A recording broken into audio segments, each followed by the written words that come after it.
Vamos a comenzar con la parte de la exposición de la palabra, la serie Cartas Pastorales.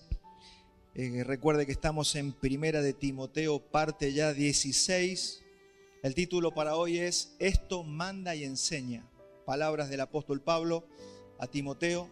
Esto manda y enseña. Recuerde que estamos en cartas pastorales. Son cartas que hablan específicamente de lo que es la congregación local. Pablo había enviado a Timoteo a la iglesia de Éfeso. Desde Macedonia le está escribiendo una carta para instruirlo de cómo él tiene que pastorear esa iglesia. Y eso es todo lo que estamos estudiando.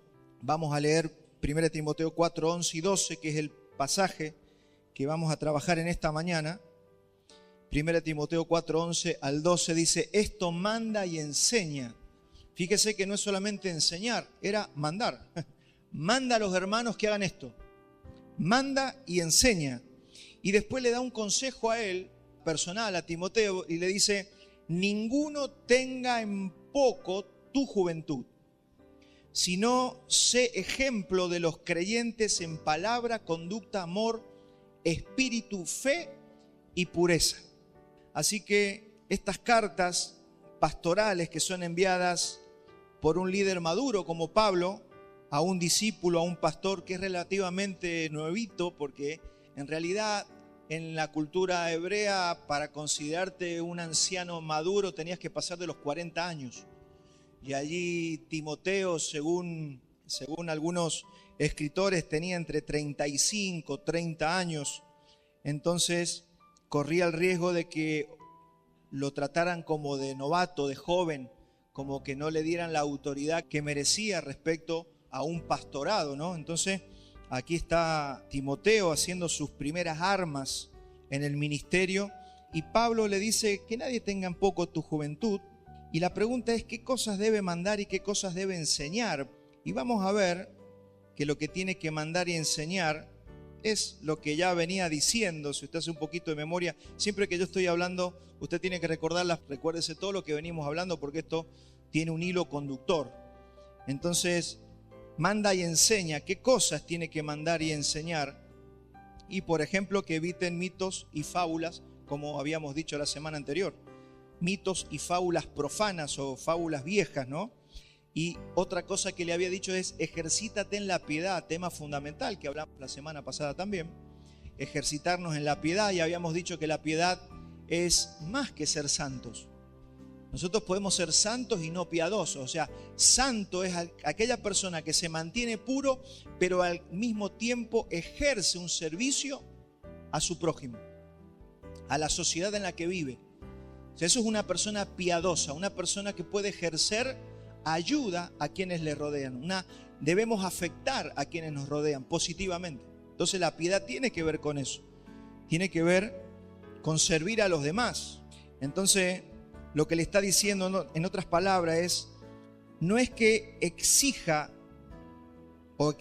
que te traten como un hombre maduro, sino que tienes que saber que el respeto no se tiene que exigir, sino que se gana por carácter. Y esto es fundamental. Y esto también para los varones de la casa, del hogar. ¿Cuántas veces los varones exigimos a nuestras mujeres que nos respeten? O a nuestros hijos les exigimos respeto. Entonces acá lo que Pablo le está enseñando a Timoteo es que el respeto no se exige.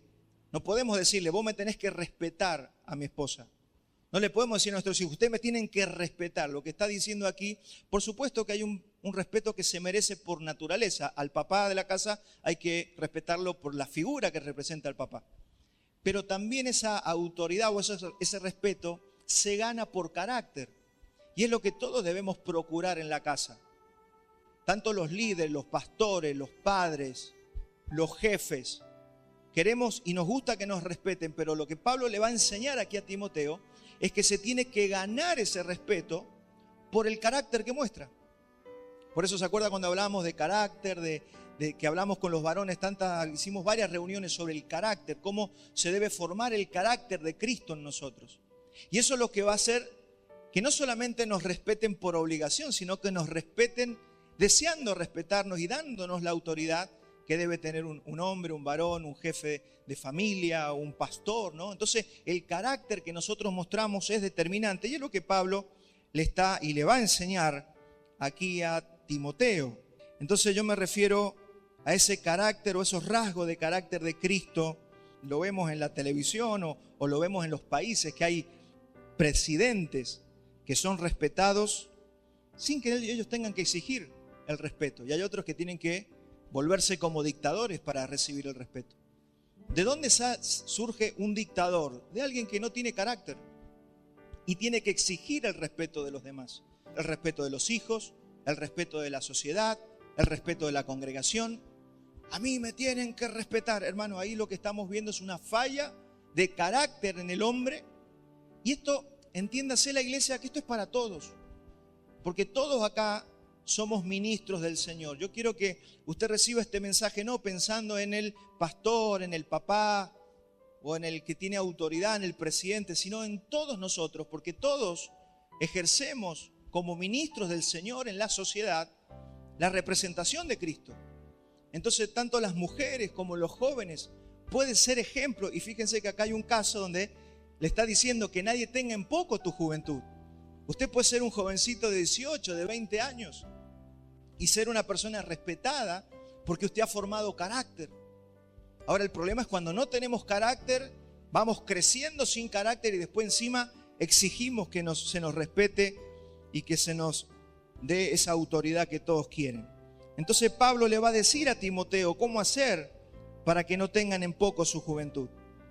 En otras palabras, ya que sos joven, y aquí hay muchas personas jóvenes que están por debajo de los 40 años, entonces puedes tener 20, 18, 30, ya que eres joven, sé ejemplo. Eso es lo que le va a decir Pablo a Timoteo, sé ejemplo. ¿Cómo me gano mi autoridad y mi respeto? Siendo ejemplo. Mira, acá se van a terminar las peleas en los hogares, las madres, los padres, los patrones, incluso si esto lo escucha la gente de este mundo, los presidentes, los gobernantes, van a ser respetados por el carácter de Cristo que ellos puedan manifestar hacia quienes les rodean. Pablo le va a decir, sé ejemplo de los que te rodean. Y le va a mencionar 5 áreas en las que un ministro tiene que ser ejemplo. Volvamos a poner, por favor, ponemos otra vez el pasaje que estamos trabajando hoy. Esto manda y enseña, ninguno tenga en poco tu juventud, sino sé ejemplo de los creyentes en palabra, en conducta, en amor, en espíritu, en fe y en pureza. 6 cosas en las que tenemos que ser ejemplos. Son 6 áreas que tenemos que desarrollar todos los cristianos. Sobre todo un pastor, sobre todo un ministro, sobre todo una persona como Timoteo que estaba recibiendo una delegación y una autoridad para pastorear una iglesia allí en Éfeso.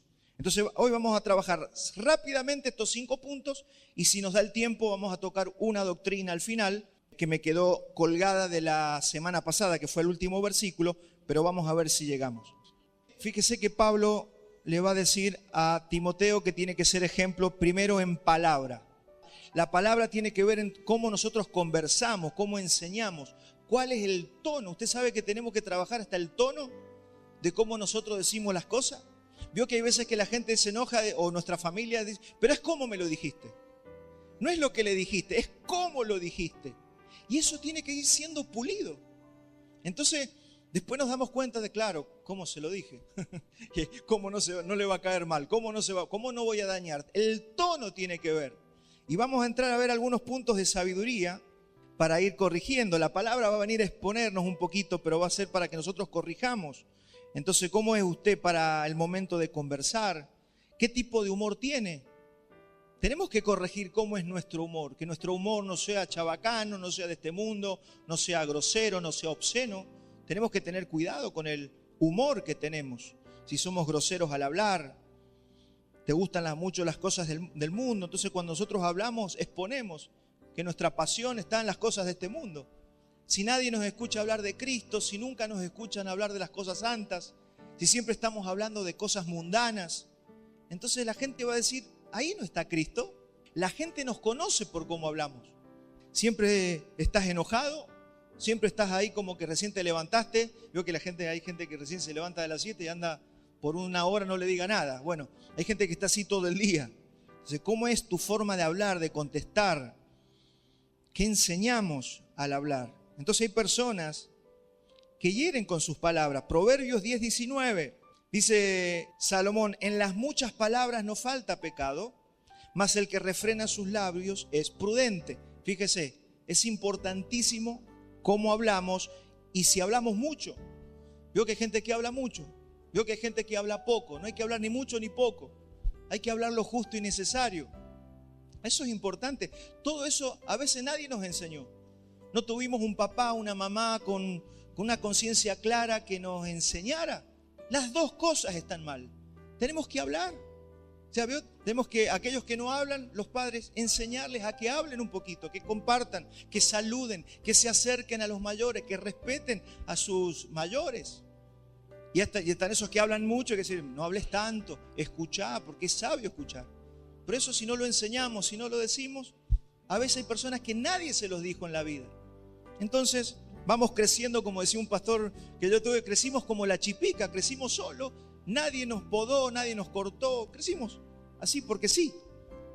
Entonces tenemos que ir regulando estas cosas. Proverbios 12:18 dice: hay hombres cuyas palabras son como golpes de espada. ¿Usted conoce gente que cada vez que habla hiere? Personas que están diciendo, y yo he hablado con personas que me dicen: pero yo no quiero herir, sin embargo hiero.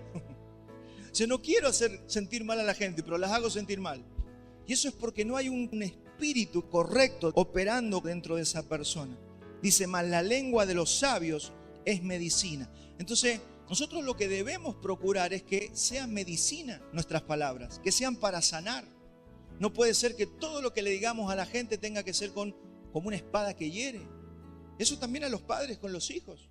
Si usted siempre le hace ver lo malo, lo negativo, donde se equivoca, y está causando una herida.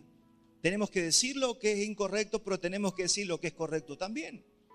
Parece que esto lo supiéramos todo, pero a veces no lo sabemos, y el Señor por algo lo escribe aquí en la palabra. Hay palabras que son lazos para nosotros mismos. Es importante lo que hablamos. Proverbios 6:2 dice: te has enlazado con las palabras de tu boca. Mire la importancia de cómo hablamos. Y Pablo le está diciendo a Timoteo: sé ejemplo en cómo hablas. Ten cuidado, no te enlaces con palabras de tu boca. Dice: ya has quedado preso en los dichos de tus labios. ¿Cuántas veces prometemos y no cumplimos? ¿Cuántas veces decimos que vamos a hacer y no hacemos? Hermano, nos daría vergüenza hacer memoria de eso. Pero el Señor siempre nos da la esperanza por su gracia de corregirnos y de empezar a hacer las cosas bien. Tiene que haber un momento donde nos damos cuenta de que eso es pecado delante del Señor. Otros usan palabras para manipular y para adular. ¿Conoce usted personas así? ¿Quién alguna vez no ha sido un adulador con su boca? ¿Quién no ha sido un manipulador? A veces los padres manipulan a sus hijos. A veces los maridos manipulan a sus mujeres. O viceversa, mujeres manipulan a sus maridos. Usted tiene que fijarse si hay un espíritu de manipulación cuando yo hablo. Entonces fíjese lo que dice Proverbios 7:21. Lo rindió con la suavidad de las muchas palabras, le obligó con la salamería de sus labios. Porque es un arma poderosa a la boca, cómo nosotros hablamos. Podemos manipular, podemos ser salameros, como dice aquí. Gente que le gusta adular a las personas. Eso no está bien, ahí hay algo que se está saliendo a la luz, algo que no está bien en el corazón de la persona. Lutero dijo: mientras menos palabras tenga la oración, mejor. No tienes que decir tantas cosas, tienes que hablar normal. Y queremos como adular a Dios. ¿Usted ha escuchado esas oraciones como que adulan a Dios? Dios no necesita, no tiene su autoestima baja. No tenemos que adular a Dios. Mientras menos palabra la oración, mejor. Proverbios 10:19 dice: en las muchas palabras no falta pecado, mas el que refrena sus labios es prudente. Proverbio 29:20. ¿Has visto hombre ligero en sus palabras? Más esperanzas hay del necio que de él. O sea, es peor que ser necio. Tener verborragia es peor que ser un necio, según la Biblia. Entonces debemos cuidar lo que hablamos, lo que decimos. Mire, es tremendo, pero las palabras vanas nos hacen pobres. ¿Sabía que mucha de la pobreza viene por cómo la gente habla? Proverbio 14:23, en toda labor hay fruto, dice Salomón, mas las vanas palabras de los labios empobrecen. Debemos cuidarnos al hablar. Eso es para que tomemos sabiduría en cuanto a cómo nosotros debemos ser ejemplo a la hora de abrir nuestras bocas. Dice que las palabras del chismoso hacen daño, Proverbio 18:8. Las palabras del chismoso son como bocados suaves y penetran hasta las entrañas.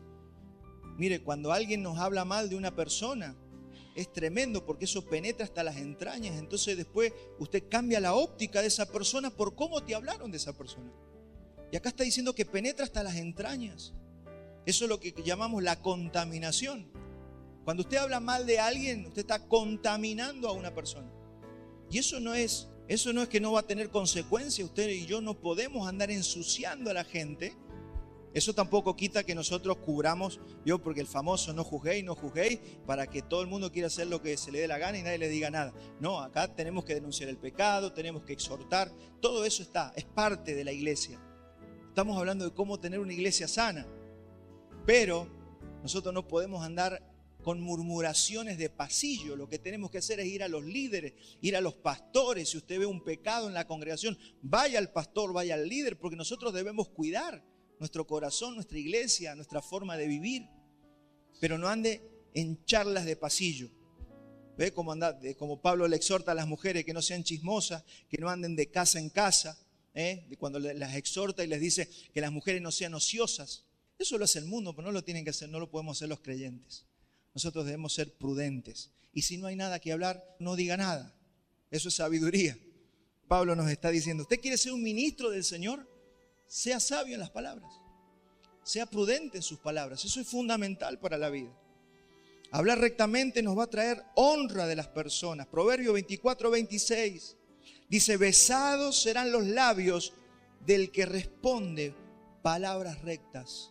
Porque eso va a hacer que cuando dice besados serán los labios, honrada será nuestra vida. Vamos a ser honrados cuando decimos lo justo y necesario y hablamos palabras de sabiduría. Hermanos, si alguien se enoja porque sos calladito, no importa. Pero que cuando abras tu boca, hables sabiduría. Y eso es todo un trato para nuestro corazón. Porque cuando no paramos de hablar es porque queremos agradar a las personas. Y le queremos caer bien a todo el mundo. ¿Y sabe lo que estamos haciendo? Estamos desnudando un corazón desbocado. Y el Señor Jesús nos dice, no sean como el mulo, que no lo puedes mover ni a los azotes, y no seas como el caballo que se desboca y nadie lo puede parar. Tienes que tener un punto justo, una medida sabia para que nosotros podamos, y esto encima va a traer prosperidad para nuestras vidas. Segundo punto, dice que tiene que ser ejemplo en conducta. Sé ejemplo en cómo te conduces, en la conducta, en cómo es tu estilo de vida y cómo te observan los que están a tu alrededor. Cómo tratas a los demás. Mire, 1 Timoteo 5:1 al 3. Dice, no reprendas al anciano, sino exhórtale como a padre. A los más jóvenes como hermanos. A las ancianas como a madres. A las jovencitas como a hermanas, con toda pureza. Honra a las viudas, que en verdad lo son. Hermanos, todos necesitamos ser exhortados. Y todos aquí podemos exhortar de alguna manera a otra persona, pero la exhortación es un don y se hace en el Espíritu. No es que usted tiene que estar viéndole todos los errores a todo el mundo y criticando a todo el mundo. No, la exhortación tiene que ser para edificación. Si usted no va a edificar, quédese callado. Porque para ver errores ya está el diablo. Él es el acusador. El diablo dice que es el acusador de los hermanos, el acusador de las almas. Nosotros no estamos para sacar a la luz todos los pecados de la gente, estamos para edificar. Entonces, si usted es un buen ministro del Señor, usted va a ir a exhortar a una persona para edificación y va a ir con amor y le va a explicar por qué se lo está diciendo. Y eso es maravilloso, eso tiene que abundar en medio de nosotros. El problema es cuando está el que tiene la capacidad de verle todo lo malo al mundo, pero no arregla nada, no ministra. Mejor quédese callado, deje que el Señor trabaje su corazón hasta que usted tenga una autoridad para poder exhortar a sus hermanos en la iglesia. Es necesaria la exhortación. Entonces algunos tratan bien a los hermanos nada más, pero cuando salen de acá son un diablo con la gente del mundo. Ojo con eso también. Porque acá, claro, acá nos cuidamos. Acá nos cuidamos, nos saludamos bien. Ejemplo de conducta. Que así te toque chocar o te choquen, te bajes con un espíritu afable. Y te bajes tranquilo, no para ir a insultar, no para ir a pelear y ¿qué te pasa? No, si eres un cristiano tiene que haber un fruto. Eso es lo que nos va a mostrar que verdaderamente el Señor está en nosotros y está creciendo, porque si no, acá yo puedo ser engañado. Yo canto las alabanzas, escucho la palabra, los hermanos me saludan, salgo contento, pero acá no termina tu cristianismo. Tu cristianismo, es más, creo que comienza cuando cruzas esa puerta. Allí se empieza a ver si realmente usted es un hijo de Dios. Jesús dijo, por su fruto los conoceréis. ¿Cómo está tu fruto cuando alguien te hace algo de esta sociedad, en esta sociedad? ¿Usted ha notado que las personas más mal gestadas, cuando les hablamos con amor genuino, pueden cambiar radicalmente? Mire, hemos tenido experiencias hasta hace muy poco de personas muy mal gestadas que usted les habló bien y cambian. Son transformadas y te empiezan a tratar bien. ¿Sabe por qué? Porque la blanda respuesta aplaca la ira. Eso es lo que nos enseña el Señor. Hablar una buena respuesta frente a alguien que te habló mal puede transformar al otro. Por eso somos luz y sal, dice el Señor. Eso es ser sal y afectar a otros. Hermano, eso es fundamental que nosotros podamos practicarlo en nuestras vidas. Mateo 5:16 dice, así alumbre vuestra luz delante de los hombres, para que vean vuestras buenas obras y glorifiquen a vuestro Padre que está en los cielos. Nos tienen que ver. No es que te vean los hermanos, te tiene que ver el mundo. Este mundo nos tiene que ver. Así que, hermanos, vamos a romper porque a veces como una estructura mental, como que veo el religioso piensa que todo tiene que ver dentro del templo, del culto, como esos tres que iban al templo y lo dejaron al que lo habían robado, y el único que se quedó a ayudarlo fue el buen samaritano. Hermano, no es más importante el culto que tu trato con las personas. Nosotros tenemos que ver cómo nos comportamos en esta sociedad. ¿Para qué? Para que otros glorifiquen al Señor. Segunda de Corintios 8:21, procurando hacer las cosas honradamente, no solo delante del Señor, sino también delante de los hombres. O sea, no es todo para el Señor. Es para el Señor y delante de los hombres. Si usted respeta al pastor en la iglesia, usted tiene que respetar al policía de la esquina. Usted tiene que respetar al policía del barrio. Usted tiene que respetar a toda figura de autoridad con la que usted se encuentre. Porque si no hay un desfasaje en nuestras vidas cristianas, y eso Pablo le llama hipocresía. ¿Se acuerda cuando Pablo lo reprende a Pedro? Porque con uno se comportaba de una manera y con los otros se comportaba de otra. No, usted y yo tenemos que ser iguales en todo lugar. Entonces, otra cosa que Pablo le enseña a Timoteo es que no busque imponerse, que busque servir. No podemos imponer nuestra autoridad en la casa. No, que vos me tenés que respetar porque sos mi mujer y yo soy la cabeza del hogar. Y eso, hermano, eso no es así. No es así. Busque servir. Vamos a ser respetados si servimos a nuestra esposa, si servimos a nuestros hijos. Porque en definitiva, Jesús, ¿qué dijo? El mayor, ¿quién es? El que sirve. ¿Cómo nos hacemos mayores? Sirviendo. No es el que tiene la autoridad. Usted puede ser el presidente de la nación, pero si el presidente de la nación, mire lo que pasó con el presidente anterior que teníamos, no sirvió a nadie. ¿Y cómo lo respeta? No lo respeta a nadie. ¿Por qué? Porque el presidente está para servir. Entonces, cuando aparezca un presidente que sirva a la sociedad y ayude a la sociedad, automáticamente va a ser respetado. El Señor dijo, ustedes están para servir, ustedes son servidores. Tienen que ayudar a la gente, tienen que servir. Y a veces pensamos que servir es como denigrarnos. No, servir es hacer para lo que fuimos llamados. Esa es la autoridad. Miqueas 6:8, oh hombre, Él te ha declarado lo que es bueno. ¿Y qué pide Jehová de ti? Solamente hacer justicia y amar misericordia y humillarte ante tu Dios. Los 3 puntos que tenemos que tener claro de lo que el Señor nos pide a nosotros. Hacer justicia, amar la misericordia y humillarnos delante de nuestro Dios. También Pablo lo dice en Filipenses 2:3, nada hagáis por contienda o por vanagloria, nada.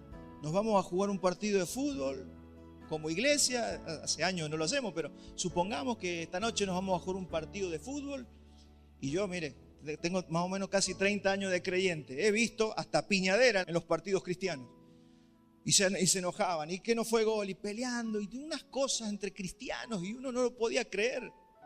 Mire lo que Pablo dice, nada hagáis por contienda o vanagloria, Antes bien con humildad, aunque juegues un partido de fútbol con tus hermanos, tienes que estar allí para servir, para compartir. El objetivo no es ganar el partido, no es ganarte la coca. Pero esa es la vida del cristiano. Muchos cristianos se juntan a discutir y a pelear y quiere ganar la discusión. Hermano, esos no son frutos de Cristo. No estamos para ganar la discusión, estamos para servir.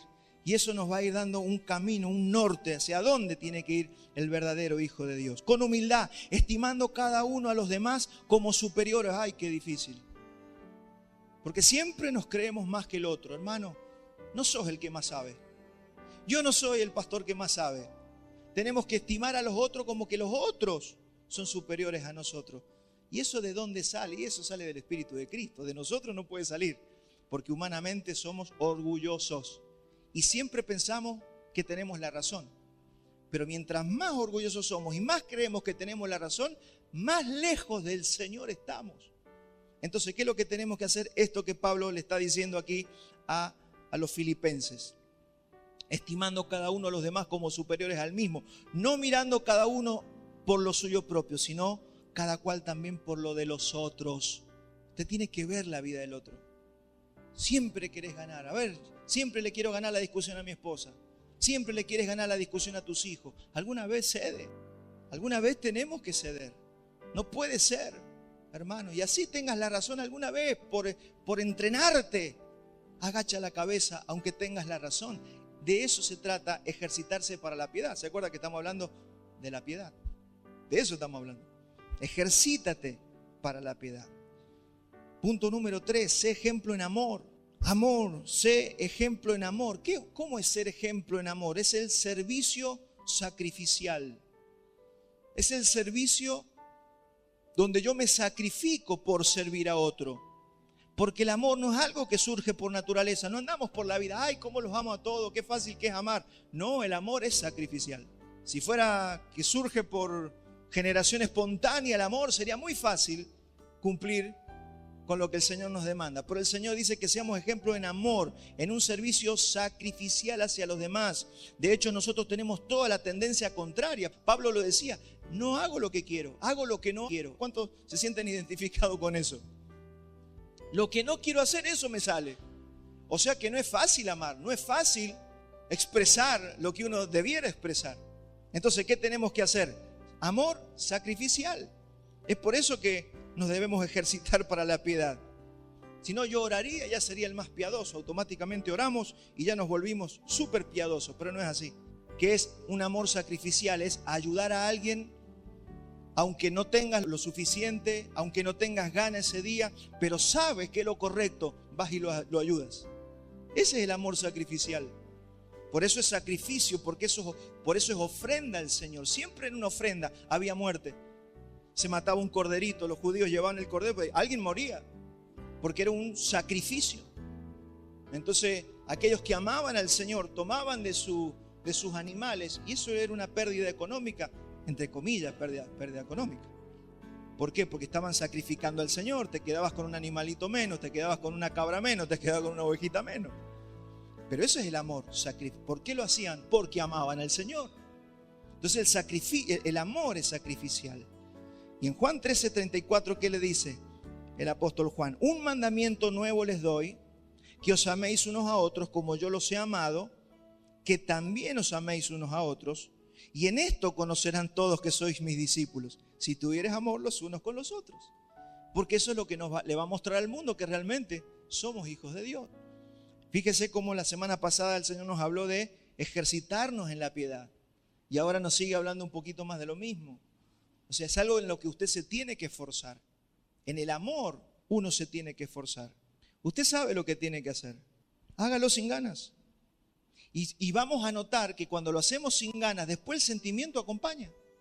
No sé cuántos han experimentado eso.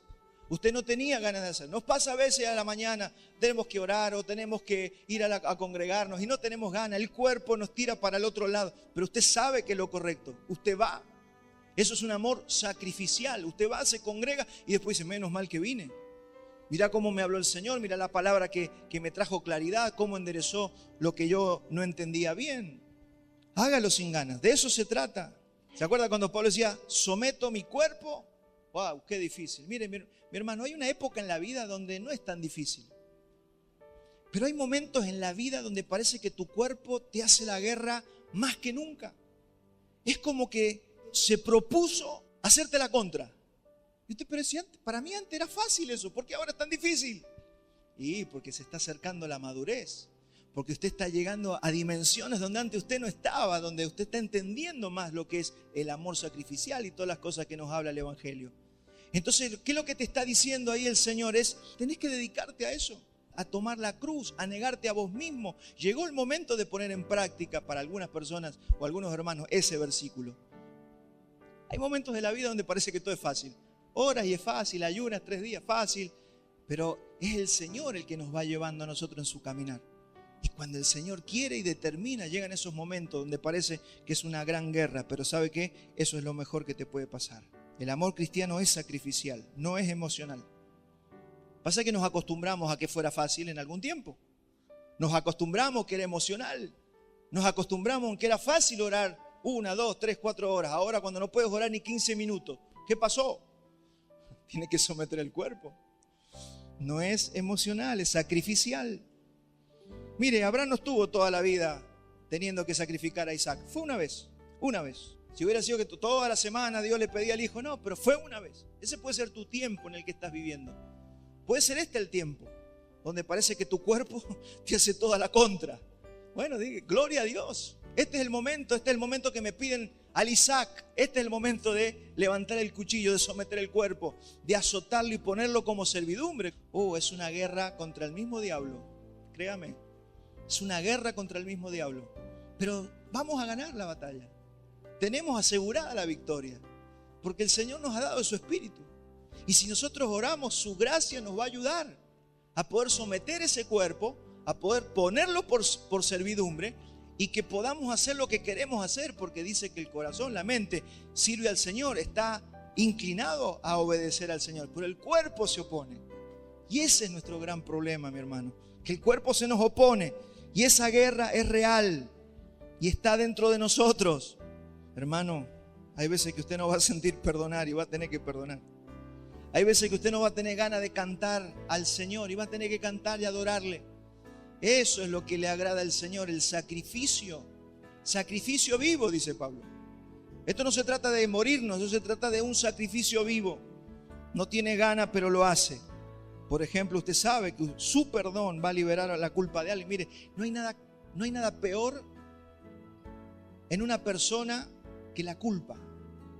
No hay nada peor que sentirnos culpables y sentir que la embarramos y sentir que lo hicimos mal y sentir que aunque sí, Dios, ya soy salvo, pero yo fallé.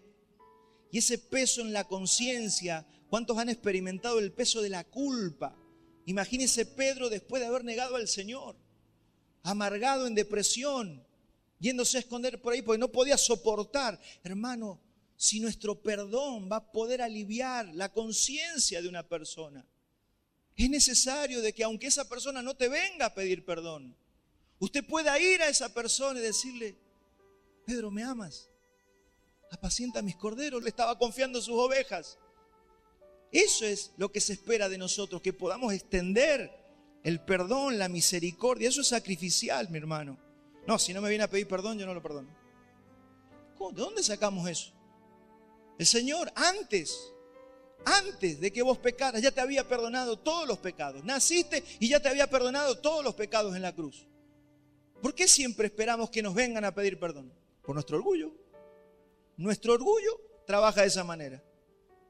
Entonces, tenemos que ser como Cristo, dice, que nosotros podamos extender gracia, perdón y misericordia. Esa es la vida que sabe que encima nos va a traer paz, nos va a traer gozo, nos va a traer alegría. La gente más feliz de la tierra es la gente que perdona, es la gente que alivia la conciencia de otros. Proverbios 11:25. El alma generosa será prosperada y el que saciare, él también será saciado. Por eso dice el Señor que si no le perdonamos los pecados a los otros, Él tampoco nos va a perdonar los nuestros. Entonces, si usted puede saciar a otros, ¿qué es lo que es ser un servidor? Saciar a otros. Busque donde hay una necesidad y sacie.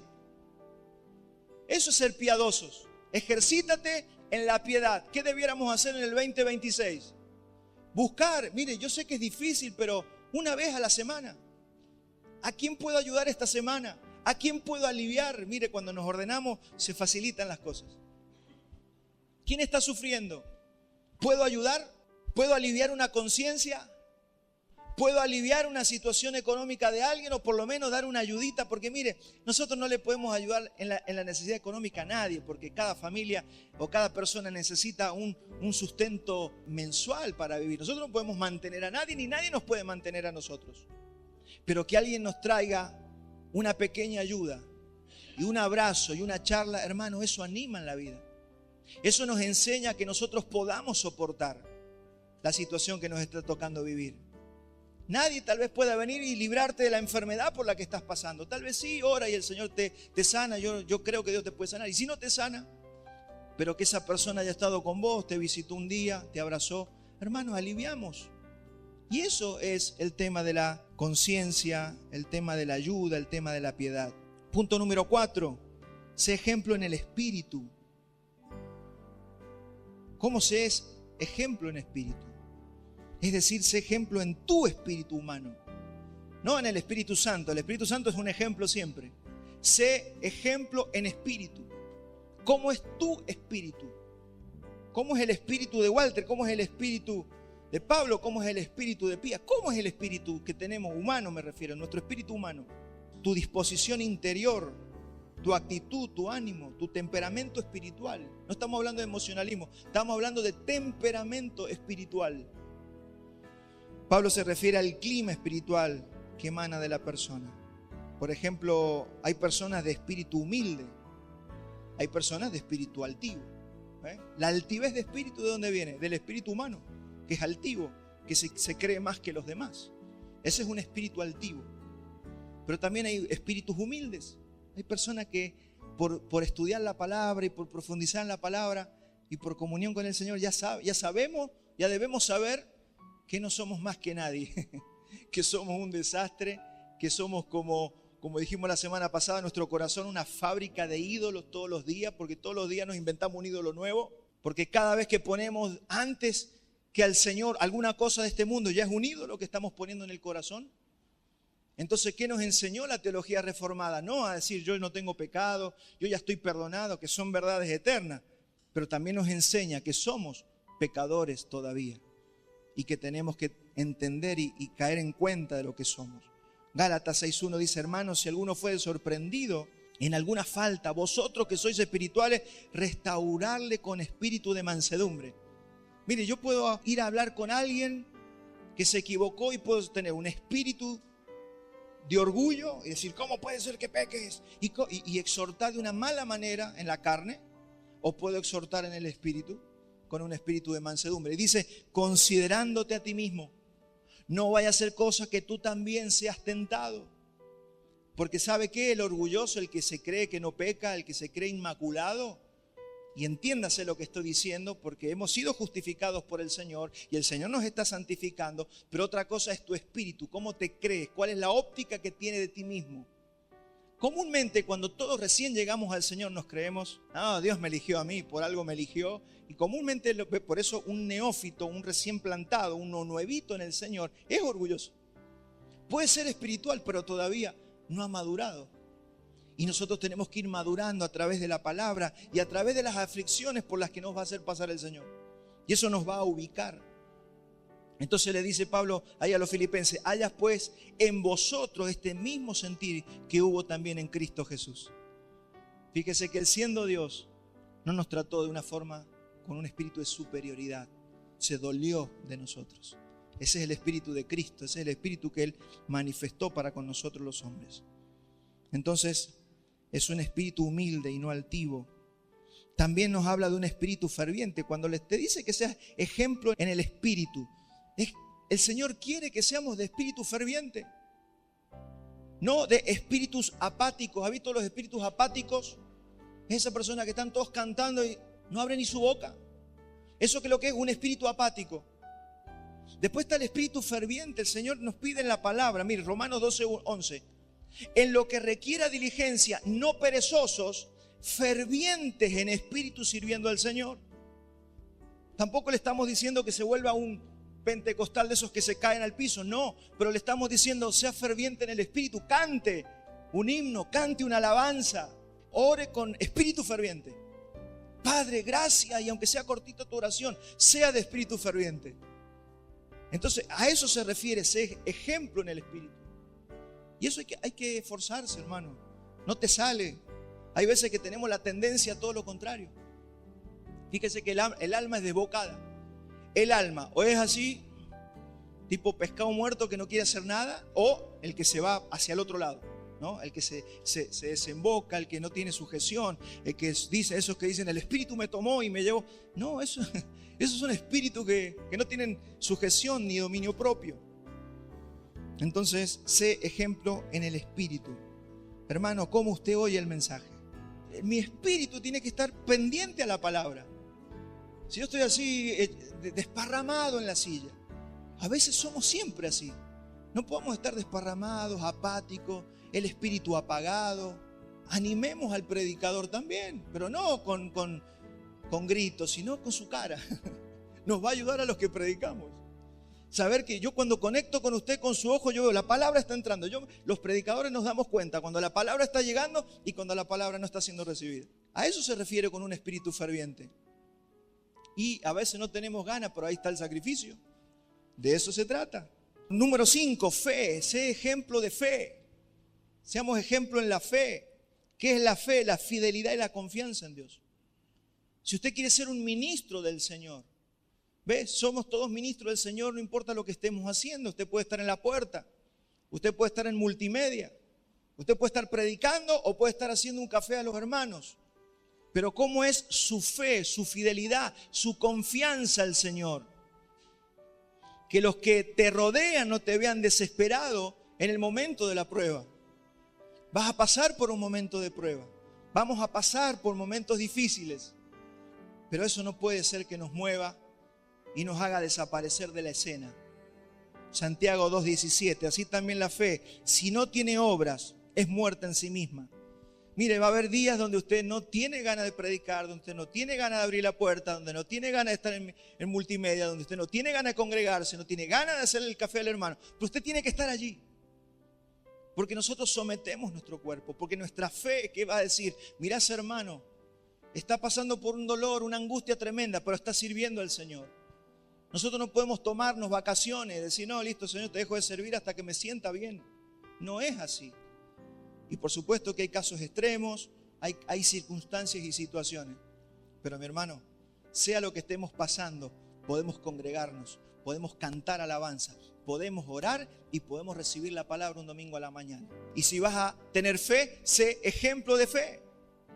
Que se vean tus obras. La fe se ve. ¿En dónde? En las obras y en los frutos de una persona. Cuando estás en prueba, pasando por una prueba, sigues obedeciendo. Eso es ser ejemplo de fe. No, ya cuando estoy mal hago todo mal. Me siento mal, ya no obedezco al Señor, ni oro. Estás pasando por una prueba durísima. Sigues amando, sigues respetando. Muchos en la prueba financiera dejan de ser honrados y roban. No, lo que pasa es que tengo necesidad, entonces tomé lo que no es mío. No, estás pasando por una prueba financiera. No robes, no toques nada. Espérate que el Señor te va a mostrar su gloria. Y lo dice el proverbio. Si no te ve nadie, pero si te enganchan robándote una gallina, aunque sea para darle de comer a tu familia, vas a pagar las consecuencias. Eso dice el proverbio. Entonces, ¿dónde vamos a ver la mano del Señor? Me robaron el sueldo, no cobré nada este mes y vas a poder ver la mano del Señor ese mes. Pero eso es ejemplo de fe. No te vuelves loco. ¿Cómo te ve la gente cuando estás en el horno de fuego? ¿Se acuerdan los amigos de Daniel? No importa, no vamos a adorar la imagen, aunque nos corten la cabeza, nos metan con los leones o al horno de fuego. Y ahí fueron al horno de fuego. Pero en el horno de fuego apareció el Señor.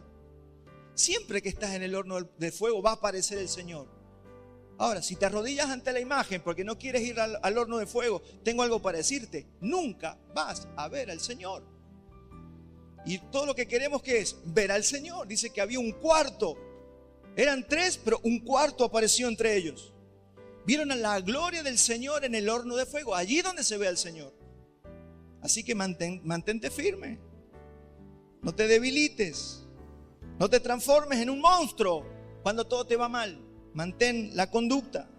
Confiemos en que Dios siempre, no solo cuando todo está bien, sino que cuando todo está mal, el Señor va a aparecer. Y para eso vienen las pruebas. Si alguno no lo sabía, las pruebas vienen para verlo al Señor. Para eso vienen las pruebas. Para que lo veamos a Él. Te vas a perder de verlo. Recuerde que Pablo le está diciendo esto a Timoteo, porque algunos lo van a tener en poco, lo van a menospreciar por su edad. Pero si él es ejemplo en estas cosas, él va a ganar respeto de aquellos que le rodean.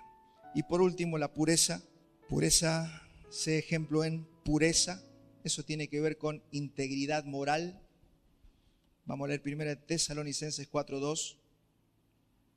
Dice, porque ya sabéis que instrucciones os dimos por el Señor Jesús, pues la voluntad de Dios es vuestra santificación, que os apartéis de fornicación. Que cada uno de vosotros sepa tener su propia esposa en santidad y en honor, no en pasión de concupiscencia como los gentiles que no conocen a Dios. Entonces, en las iglesias locales la sexualidad es importante. Nosotros aquí no nos conducimos como se conduce el mundo. Entonces, si alguien quiere formar familia, quiere casarse, quiere tener una mujer, un marido y casarse, tiene que seguir todo el proceso, el protocolo para formar una familia. No importa la edad que tengas. Puedes tener 95 años y te quieres casar. Tiene que hacer todo el proceso de un muchachito de 17 años. No es porque ya eres grande, no, nosotros somos adultos. No, tienes que seguir el protocolo del Señor. Debe buscar consejo de los pastores. Seguramente ya a esa edad no tendrá sus padres, pero puede buscar el consejo de los pastores de cómo formar una pareja en el Señor. En la iglesia te vamos a decir cómo hacer para formar una familia que te dé felicidad según Dios. Todo eso está en el Señor. Cómo es el noviazgo, cómo debes cuidarte para no caer en impureza. Mire lo que dice 1 Tesalonicenses 4:6. Que ninguno agravie ni engañe en nada a su hermano, porque el Señor es vengador de todo esto, como ya les hemos dicho y testificado. Pues no nos ha llamado el Señor o Dios a inmundicia, sino a santificación. Debemos cuidar nuestra sexualidad. Los jóvenes tienen que saber cómo es el noviazgo y cómo llegar al matrimonio. Los que ya viven juntos hay que revisar, están ordenados delante de la ley, están ordenados delante del Señor, han hecho sus votos públicamente, si no se puede hacer. Eso es ordenar. El concubinato es un desorden delante del Señor. Tienen que ordenar sus pasos. Acá tenemos matrimonios que están renovados votos, que han ordenado sus pasos. Entonces eso es importante, es maravilloso, porque el orden trae y manifiesta la bendición de Dios. Así que yo les animo a todos a rever si hay desorden. Que este año nos podamos revisar qué desórdenes hay. Porque en el desorden reina las tinieblas. Y en el orden reina el Señor en todo ámbito. Recuerde sus finanzas. Si usted tiene desorden en la finanza, y ahí reina el diablo. Ordene su finanza, ponga todo en orden. Y usted va a empezar a ver la mano del Señor, cómo se mete allí. Cómo se deben tratar entre los hermanos, tengan cuidado. Un hombre, hemos dado ejemplo, no ministra a una mujer sola, tiene que estar acompañado por su esposa o por alguien más.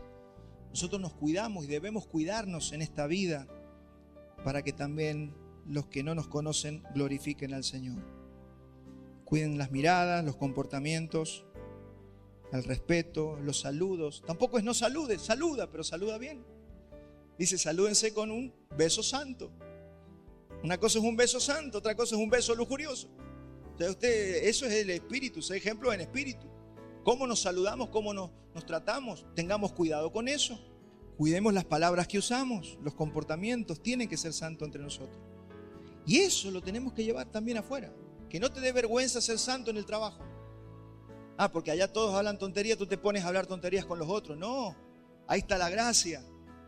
Expresamos a Cristo. ¿Y qué le pasó al Walter que ya no insulta y que ya no cuenta chistes ordinarios? ¿Y qué pasó? Y bueno, ya ahí está la evidencia de que algo te pasó. Y puedes testificar y la gente puede ver a Cristo.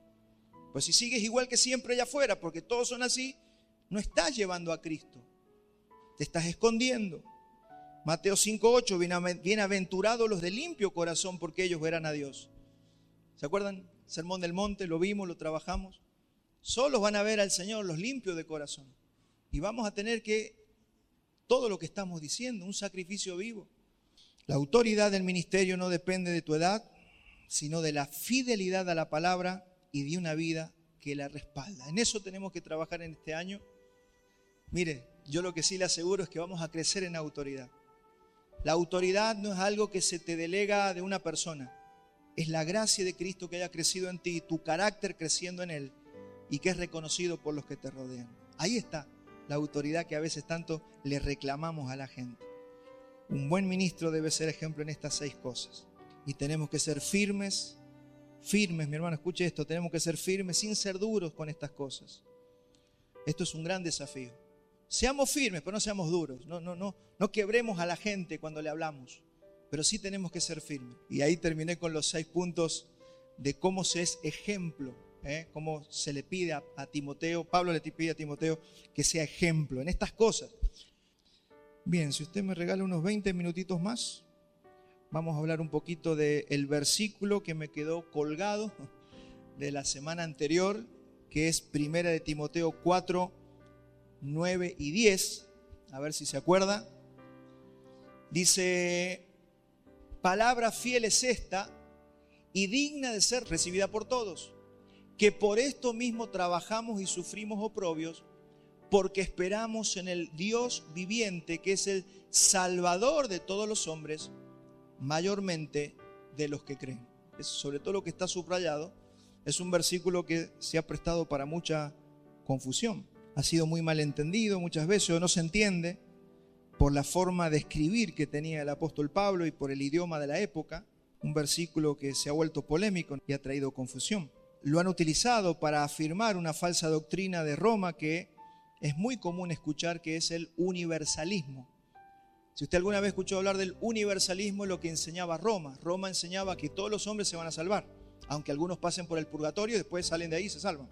Entonces, fíjese lo que dice ahí, que es el Salvador de todos los hombres, mayormente los que creen. Claro, tomaron ese versículo para afirmar esa falsa doctrina. Pero vamos a ver que el universalismo, bueno, se cae. Si esto fuera así, ¿por qué Pablo va a añadir al final mayormente de los que creen? Esta última frase no tendría sentido.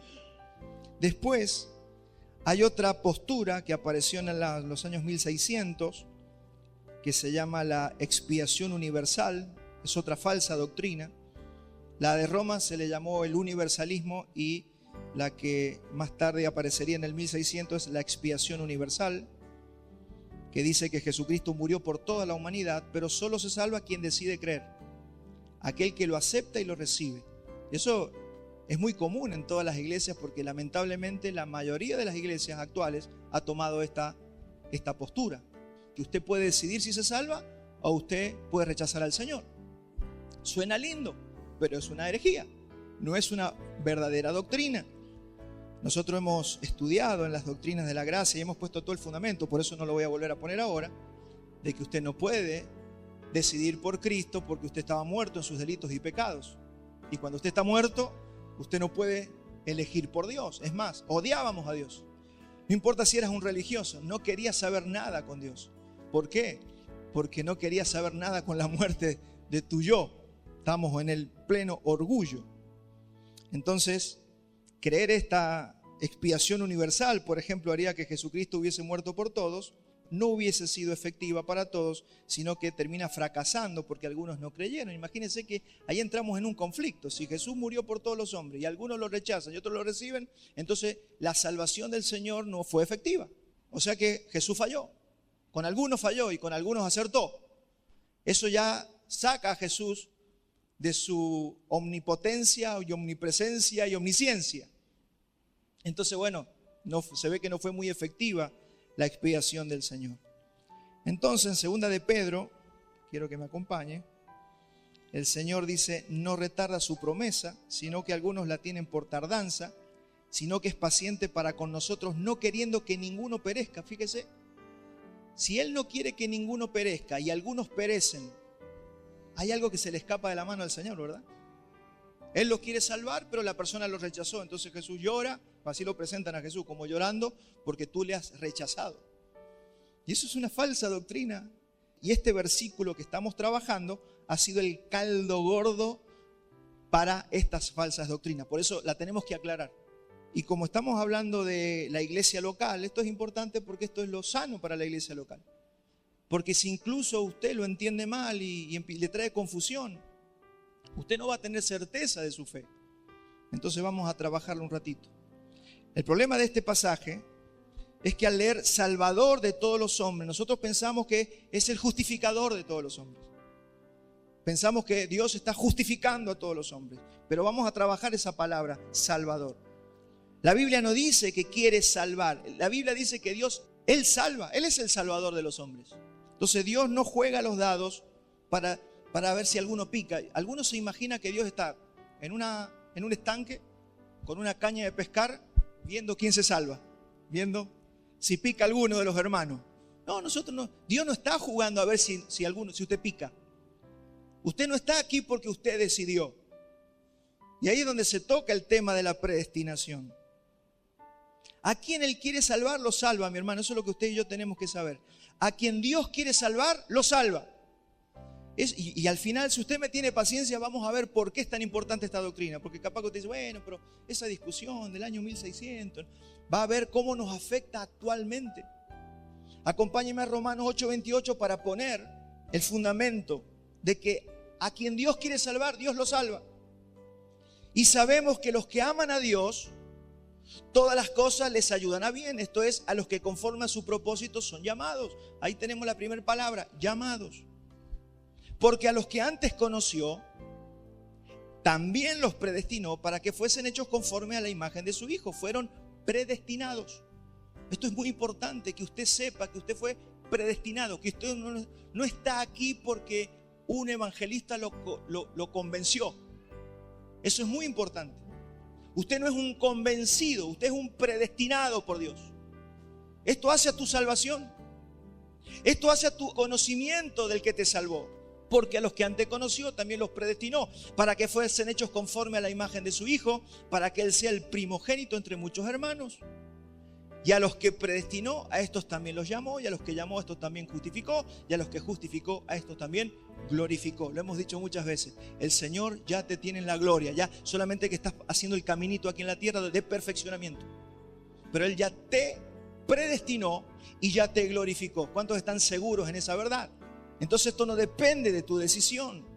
Aunque un día decidiste por el Señor, pudiste decidir por el Señor porque Él te abrió los ojos y te regeneró primero.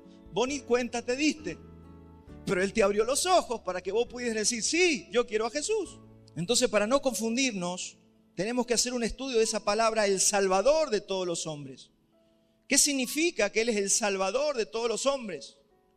Esto claramente implica que cuando se le llama Salvador de todos los hombres, esto no puede significar que a todos les ha impartido la vida eterna, como dicen algunos. Entonces la palabra Salvador debe tener un sentido que no le estamos dando correctamente. Él es el Salvador de todos los hombres, no es el justificador de todos los hombres, es el Salvador de todos los hombres. ¿Cómo estoy aplicando la palabra Salvador? Que es la palabra Soter, que significa Salvador o Libertador. Esa es la palabra. Él es el Salvador, es el Libertador, es el ayudador de todos los hombres. Entonces esta palabra, cuando la tomamos de la Septuaginta, que es el Antiguo Testamento que fue pasado al griego, usted en el Antiguo Testamento lo tiene en griego y ahí la palabra que se usa en estas partes que vamos a leer es la palabra Soter. Mire, acompáñenme a 2 de Reyes 13:5. Vamos a poner ejemplos de cómo se usa la palabra Salvador. ¿Me va siguiendo? Estamos hablando de doctrina profunda. Después, si no, lo vuelve a oír, lo profundiza, pero esto es importante. Esta es la doctrina que hay que exponer, que hace a nuestra salvación como hijos de Dios. 2 de Reyes 13:5. Y dio Jehová Salvador a Israel. Ahí está la palabra que está usando también Pablo en Timoteo. Y dio Jehová Salvador a Israel, y salieron del poder de los asirios, y habitaron los hijos de Israel en sus tiendas como antes. Ahí aparece la palabra Salvador. Eso lo hizo con todo el pueblo. ¿Cuántos se acuerdan del libro de los jueces, donde estaban los jueces? El Señor levantó jueces ¿Se acuerda de Gedeón, de Otoniel? Esos eran los jueces. El período de los jueces. Eran unos hombres que el Señor levantó para que administraran a Israel. Todos los jueces se les llama salvadores. Fueron salvadores. Dios los levantó para salvar a Israel. Entonces no está hablando de salvación eterna ni de vida eterna. Era para salvarlo de las garras de los madianitas, por ejemplo. Gedeón fue un salvador para Israel porque lo salvó de la mano de los madianitas que les robaban las cosechas a Israel. Entonces fíjese, estamos trabajando la palabra salvador. Y esto nos va a ayudar porque en el Nuevo Testamento muchas veces la palabra salvador nosotros la tomamos como justificador, pero en realidad Dios puede salvar, ser el salvador del Señor de al lado aunque no conozca a Cristo. Ya lo vamos a ver, lo vamos a profundizar. Vamos a Nehemías 9:27. Dice: entonces los entregaste en mano de sus enemigos, los cuales los afligieron. Pero en el tiempo de su tribulación clamaron a ti, y tú desde los cielos les oíste, está hablando de Israel, y según tu gran misericordia les enviaste libertadores para que los salvasen de mano de sus enemigos. Y así usamos mal la palabra salvador muchas veces, como también usamos mal la palabra ley. Cada vez que leemos ley pensamos que está hablando de la ley mosaica, y no es siempre. Otro ejemplo maravilloso es, si usted se acuerda, que Dios los salvó a todos de Egipto, sacó a todos los judíos, los sacó a todos y abrió el mar rojo por Moisés y dice que los salvó a todos. Pero mire lo que dice 1 Corintios 10:5: pero de los más de ellos no se agradó Dios, por lo cual quedaron postrados en el desierto. Es decir, los salvó a todos, pero los que no creyeron en el desierto los destruyó. ¿Se da cuenta? Que así salva a Dios. Dios los puede salvar a todos. Dios puede salvar a la Argentina de un mal gobierno. Dios puede salvar a Venezuela en este tiempo de un dictador. Y entre los venezolanos hay asesinos, satanistas, malos, buenos, de todo. Entonces, cuando Dios salva a una nación de alguna situación, eso no significa que los está salvando con vida eterna. Y esas son las confusiones que nosotros tenemos aquí. Y esto nos va a llevar a entender un poquito la gracia común y la gracia especial. ¿Cuántos se acuerdan cuando estudiamos gracia especial y gracia común? Dios tiene una gracia común para todos los hombres. Dios tiene gracia común. Dice que hace salir su sol sobre buenos y malos. Es una gracia, yo le llamo gracia común o gracia general. Dios tiene gracia para con todos los seres humanos. No importa cómo se comporten. Hay una gracia que alcanza a toda la humanidad. Pero también hay una gracia especial. La gracia especial es solamente para con sus hijos. Y ahí no está hablando de una salvación de gracia especial, sino que está hablando de una gracia común. En el Antiguo Testamento nos enseña que la bondadosa providencia de Dios se extiende sobre todos los hombres. Salmo 145:9 dice: bueno es Jehová para con todos, y sus misericordias sobre todas sus obras. Ahí está, por eso es Él el Salvador de todos los hombres. Salmo 145:16: abres tu mano y colmas de bendición a todo ser viviente. Cuando Dios hace salir el sol, está salvando a todos los animales del campo, sin excepción de ninguno. ¿Para qué? Para que sobrevivan, para que coman. Y los libra de males, de enfermedades, nos libra de heridas, de hambruna. Mire, si el Señor nos libró de esa pandemia que hubo en 2020, porque si Dios lo permite, eso sigue y no queda nadie. Pero si Él nos libró de esa pandemia, lo hizo para con todos. Y salvó a los malos y tal vez salvó a los que hicieron el virus. Sin embargo, Dios es bueno y tiene gracia para con todos. En Lucas 6:35 dice: amad pues a vuestros enemigos y hagan el bien y presten, no esperando de ello nada. Y será vuestro galardón grande y seréis hijos del Altísimo, porque Él es benigno para con los ingratos y malos. Ese es el carácter de Dios. Él es bueno con los malos también. Veo que a veces nosotros somos buenos con los buenos y somos malos con los malos. No, Dios es bueno con los malos y con los buenos.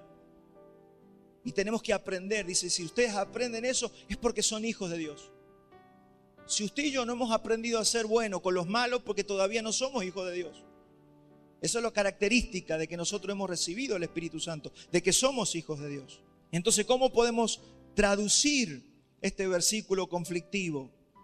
Y lo podemos traducir porque Dios es el ayudador, el libertador, el sustentador de todos los hombres, mayormente de los que creen. Entonces así vamos a ir tachando versículos difíciles de la Biblia y ya los vamos a tener entendidos. Aparte, fíjese, ¿de qué está hablando todo el contexto? De la piedad. Fíjese que cuando dice que Él es el Salvador de todos los hombres, no está hablando de salvación. Viene diciendo ejercítate para la piedad, tenés que ayudar al otro, tenés que pensar en tu prójimo. Viene hablando del misterio de la piedad, entonces está hablando de la piedad. Entonces por eso dice que Él es el Salvador, es el que tiene piedad de todos los hombres, sería una buena traducción. Él es el que tiene piedad de todos los hombres, mayormente de usted que es un hijo de Dios. Eso es lo que nos está queriendo decir. ¿Cuántos se acuerdan del barco? El barco que se le hunde a Pablo. Se hundió, estaba Pablo allí. ¿Y qué le dijo el Señor? No se va a perder ninguna vida. Y ahí eran todos presos. Asesinos, había de todo ahí. Y se salvó por salvar a Pablo, también se salvaron todos los otros. Entonces estamos viendo ahí cómo el Señor es el Salvador, el ayudador de todos los hombres. Eso es maravilloso. O sea que la salvación, la justificación del Señor, quiero afirmar esto, es 100% efectiva. A todos los que Dios quiere salvar, los va a salvar. Si Dios te quiso salvar, te va a salvar y no te vas a perder. Y si nos hacemos los locos acá en la tierra, nos hará pasar por una aflicción, nos hará pasar por situaciones, pero que te vas a salvar, te vas a salvar. Por eso, ¿se acuerdan las doctrinas, no? Cuando estudiamos la preservación de los santos, Él nos preserva. Por eso no es usted agárrese del Señor, no, el Señor te tiene agarrado. El Señor te tiene agarrado y no te vas a perder. Así que por todos los que Él murió se van a salvar. Por eso, ¿cómo te llama vos? Sos uno de sus escogidos. Lo que Él escogió lo salva. Lo que Él escogió lo salva. Y por todos los que no murió, no se van a salvar. Claro, acá surge la pregunta, ¿pero por qué no murió por esas personas que se van a perder? Porque Él ya les había dado la oportunidad en el Edén. Él ya les había dado vida, solamente que el hombre rechazó a Dios y desobedeció. Y toda la humanidad se perdió en el huerto del Edén por el pecado. El día que comas de este árbol, ciertamente morirás. Así que ya toda la humanidad va a perdición. Pero escogió a un remanente para salvarlo. Y ese es el fundamento de la salvación y de los escogidos y de los predestinados. ¿Para qué? Para preservar un pueblo para sí mismo. Para eso lo hizo. Porque Él no quería quedarse sin pueblo, te escogió a vos. Ahora, ¿dónde surgió un problema? En 1603, estamos hablando del año 1603, ¿cuántos años de iglesia habían? 1603 años. ¿Sí? En 1603 apareció un hombre llamado Jacobo Arminio y sacó una nueva enseñanza que por 1600 años nadie había enseñado y nadie había creído.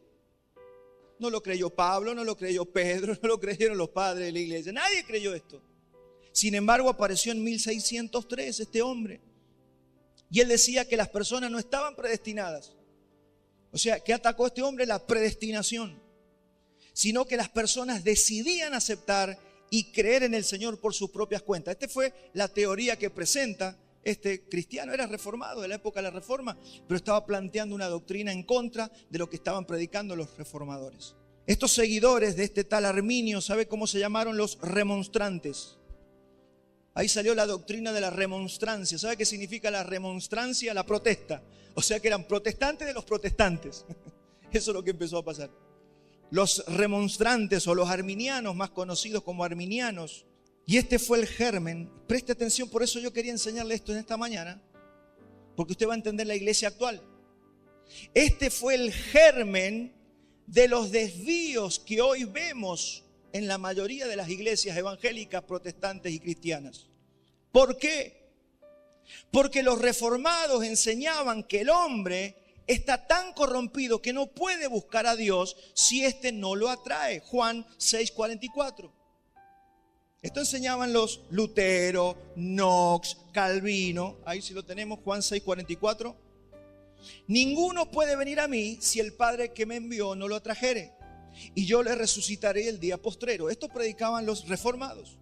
Entonces los reformados decían que los predestinados, al escuchar el mensaje, no iban a resistir la gracia del Señor. ¿Por qué? Porque estaban escogidos y predestinados desde la eternidad. Entonces la gracia del Señor iba a terminar penetrando las tinieblas de su corazón y ellos iban a terminar accediendo y recibiendo al Señor. Pero los remonstrantes, los seguidores de este tal Arminio, decían que es decisión del hombre creer o no creer y que está en la decisión humana, no en Dios. Mire qué tupé. No, usted decide si se salva, no Dios. ¿Cómo es eso? Entonces, si está en la decisión humana, esto es lo que muchos cristianos empezaron a pensar. Mire, Empezaron a maquinar así. Entonces, si está en la decisión humana, entonces es válido y hay que hacer todo lo posible para que el hombre decida por Dios. Hay que interferir en su inclinación, en su decisión. Hay que influenciar su decisión y hay que convencerlo. Mire, el reformado, ¿qué hace? Descansa. Yo descanso. Yo le predico a Leandro, le pongo la palabra. Si es un escogido por Dios, él va a aceptar y se va a convertir a Cristo. Entonces yo no estoy preocupado por convencerlo, meterme yo en sus emociones para que él acepte a Cristo. Hay un abismo y eso ha afectado la iglesia actual, porque es todo más un trato de influenciar en la emoción de las personas que de exponer la palabra. Allí es donde surgió todo sistema de manipulación de las emociones que usted ve hoy en las iglesias. Una de las herramientas que se comenzó a usar en los años 1900 fue hablar de que ya el Señor viene. ¿Para qué? Para que le diera miedo a la gente. Y se empezó como nunca a predicar muchísimo del Apocalipsis. Por eso hasta hace poquito teníamos un evangelista que decía, ya nos vamos, ya viene el rapto, vamos que ya nos vamos. Era una cuestión de influenciar en las personas para que aceptaran a Cristo. Tenían una buena intención, pero estaban equivocados. Querían persuadir a la gente. También se ha usado mucho la música, ya no como una proclamación de la palabra, sino como una herramienta de tocar las emociones. Y eso es lo que estamos viendo hoy con el worship en la mayoría de las iglesias, donde los hermanos pueden estar 5 horas ahí, te amo, y están 3 horas, 4 horas ahí cantando, emocionándose. Cuando la música antes era para proclamar las verdades eternas de Dios, ahora es para emocionar a la gente. Y si yo te emociono 2 horas, después te digo, oh, listo, ahora tenés que aceptar a Cristo. Y la gente dice, sí, acepto a Cristo. ¿Y sabe cuál es el problema? Empezamos a llenar la iglesia de gente emocionada, inconversa. Y esos son los problemas que tenemos hoy en las iglesias. Esos son los problemas que tenemos hoy en la iglesia. Porque por convencer o persuadir a la gente, llenamos de inconversos nuestras congregaciones. Con tal de que vengan. Fue aquí donde luego iban a hacer el famoso pase adelante y haga la oración de fe. Esto empezó hace 100 años, 150 años. Terminaba el evangelista de predicar, pasen al frente. Porque después de un buen mensaje y una música, usted ya estaba en punto caramelo para pasar adelante y aceptar a Jesús. Y ahí se sacaba la cuenta. ¿Cuántos recibieron al Señor? ¿Cuántos se convirtieron? 200. Ni sabíamos qué le había pasado en el corazón, si era emoción, si era verdad. Claro, ahí muchos se convertían de verdad, pero muchos no. Y ahí mucha gente empezó a creer que era hijo de Dios. Iba a las iglesias y no estaban convertidos. Y esos son los que después vemos en la iglesia que abandonan, que son apostas, que caen en la apostasía. ¿Por qué? Porque no tienen el Espíritu. Esos son los que dice Juan, salieron de nosotros, pero no eran de nosotros. Porque si hubieran sido de nosotros, hubieran permanecido con nosotros. Entonces es tan tremendo esto, mi hermano. Y todo lo empezó en 1600, un tipo llamado Jacobo Arminio. Muchos predicadores americanos de los años 40, los 70, hacían una actuación histriónica. Mire, si usted ve algunos predicadores de los principios de los 90, era todo un acto como una novela. Claro, emocionaba hasta los huesos. Y la gente se emocionaba y venían y hacían decisión de fe. Eso ha pasado en la iglesia moderna. Se empezó a usar la profecía. Dios me dice, Pía, que te diga. Claro, vos ni sabés, yo te estoy hablando de parte de Dios. Vos decís, debe ser Dios. Dios me dijo. Y yo me inventé eso, pero toqué tus emociones. ¿Y sabe qué hice? Hice que ella se emocionara y acepto a Cristo. Y ahora, y si me quiero bautizar. Y claro, y así metíamos un montón de gente en las iglesias. Afectó el culto. Esto afectó el culto. Y ahí es donde lo peor que hizo fue que en lugar de que nos tomemos el tiempo de exponer la escritura, estemos viendo cómo manipulamos al auditorio. Decimos cosas para tocar el corazón y guiar la decisión de la gente. Entonces los pastores ya no estaban tan preocupados en exponer la escritura. Es cómo me busco una frase que te pegue. Cómo me busco una frase que toque tus fibras más íntimas. Y hermano, ahí entramos en un problema. Acá nació el testimonio, los famosos testimonios. Hay iglesias donde pasa hermana, cuenta el testimonio. Y pasaba la hermana. Y a mí me pasó esto. Testimonio tras testimonio, testimonio. ¿Para qué? Para emocionar a la gente. Más que para darle gloria a Dios. Los métodos de alcance, mire, yo he estado... Iglesia Crecimiento, venga a aprender cómo su iglesia va a crecer. Todos métodos para crecer la iglesia.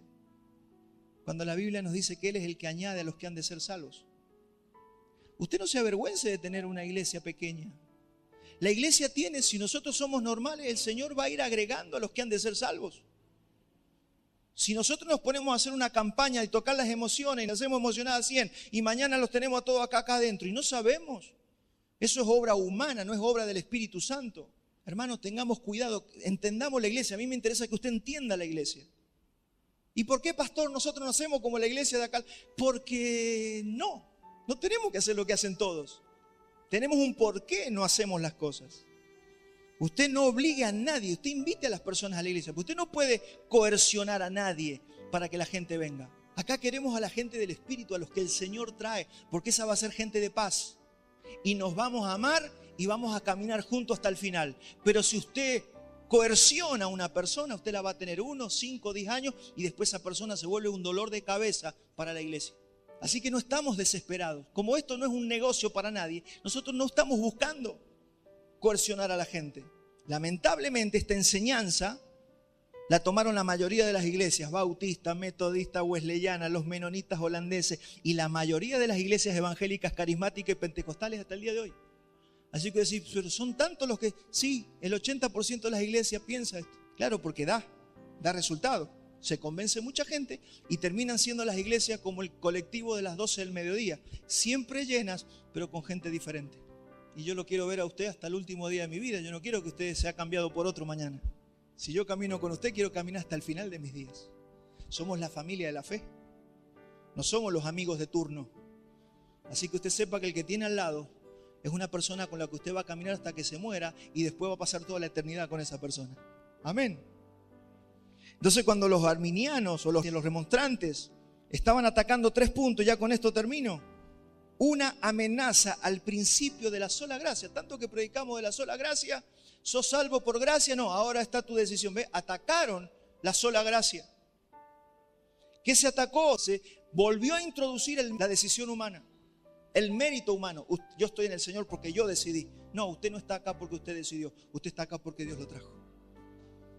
Y otra cosa que atacó el arminianismo es un debilitamiento en la seguridad de la salvación, porque según Arminio usted podía perder su salvación. Así que, claro, se consiguió gente más disciplinada por miedo a perder la salvación, pero sin confiar en la gracia. Y esto ha sido tremendo, es un golpe durísimo de las tinieblas para la iglesia. Entonces, ¿qué hizo la iglesia? Se reunió en un concilio llamado el Sínodo de Dort en Holanda y rechazó y condenó. Esto lo hizo la iglesia, mi hermano, no el pastor Walter. La iglesia reunida en su tiempo condenó a los remonstrantes y a los arminianos y respondió con el Canon de Dort de 1618, que son las doctrinas de la gracia que ya hemos estudiado: elección incondicional, expiación limitada, depravación total, gracia irresistible y preservación de los santos. Doctrinas que ya hemos estudiado bastante. Hermanos, he terminado. Espero que nos haya traído claridad de lo que es la doctrina y la importancia que la doctrina tiene para la iglesia. Por eso es que usted tiene que profundizar en estas cositas. Y si no, en nuestro canal de YouTube están las doctrinas de la gracia. Usted puede ir a volver a escucharlas y puede buscar, por supuesto, hoy hay mucho material a disposición para que usted profundice entre las doctrinas que atacan la doctrina de la gracia y que son las doctrinas arminianas o remonstrantes. Amén. Muy bien, póngase de pie.